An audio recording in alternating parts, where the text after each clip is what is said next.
Thank you, sweetheart, but I'm a person and not a meat bag. I mean,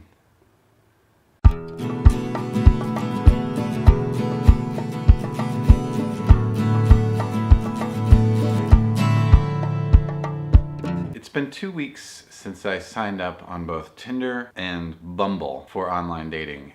The simple side of it is that I'm just having a really hard time detaching myself from what's going on. I'm finding I'm losing sleep, worrying about, did I message the right thing to these women I'm connecting to? And connected is a very loose term. I mean, I knew about these applications before, but I've never done anything like this, as I mentioned before. And they'll swipe to say they like you, and as the guy, pretty much 99% of the women are expecting you to say something first. And even when you do, you may not get a response. Constantly put yourself out there to have a desert of a response. Like, there's not a whole lot there coming back. Very quickly I went through this progression trying this out. The first day I learned I didn't know what I was doing. I was chatting about stuff and it wasn't going anywhere and it seemed stupid. And I realized, like, oh, I need to be meeting with these people in person, however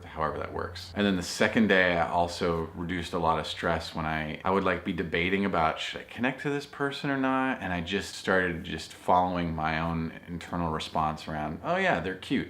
Because it's pretty much all you have to go on. As soon as I started doing that, I started relaxing more. But then as time has gone on and I've started being connected with these women who also agree that each other are attractive, I learned I was really fretting on how to talk to these women. What do I say? Because I know nothing about them. All I have is a couple of photos and maybe some words. And it took probably about a week before I realized I needed to just say something immediately.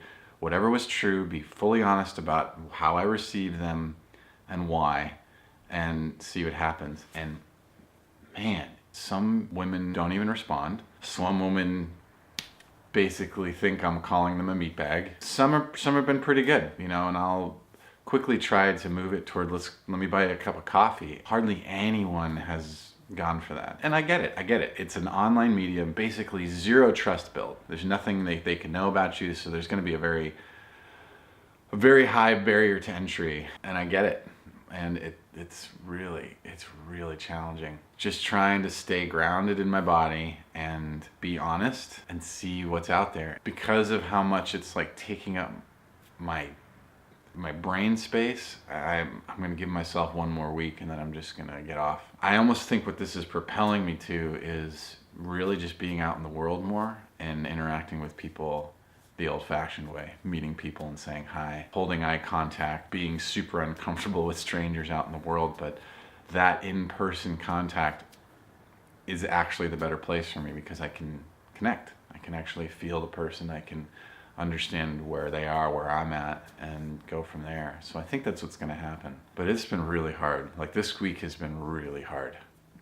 I mean, I think I've just been stressed out about this so much that I haven't been able to focus on a lot of other stuff. So last night when I decided to give myself one more week, I felt some relief, and actually some excitement too about really honing the skill of meeting people out in the world, which is going to be useful for me no matter what happens, because I know that the work I'm doing about bringing stories into the world from people requires connecting with strangers and creating a sense of trust and a bond, so that way I can invite them to be a part of the Tell Your Story project. It'll be good.